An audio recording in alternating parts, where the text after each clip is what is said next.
আবারও মেট্রো স্টেশনে ঝাঁপ দেওয়ার ঘটনা।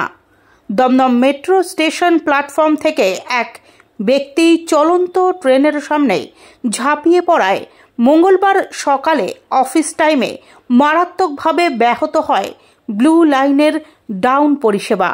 হঠাৎ পরিষেবা থেমে যাওয়ায় স্বাভাবিকভাবেই চরম ভোগান্তির শিকার হন অসংখ্য যাত্রী। দমদম স্টেশন সূত্রে জানা গিয়েছে, সকাল ঠিক 11:31 নাগাদ ট্রেন প্ল্যাটফর্মে ঢোকার সময় এই ঘটনা ঘটে।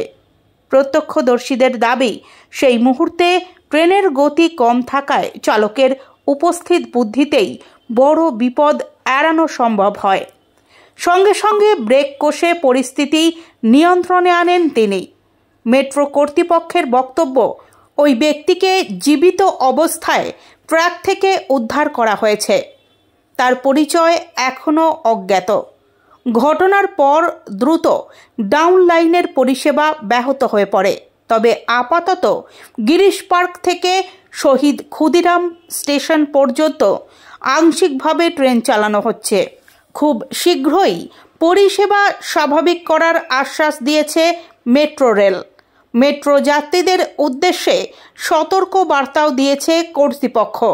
ভিড় নিয়ন্ত্রণ ও নিরাপত্তা বজায় রাখতে প্রত্যেককে অতিরিক্ত সতর্ক থাকার অনুরোধ জানানো হয়েছে।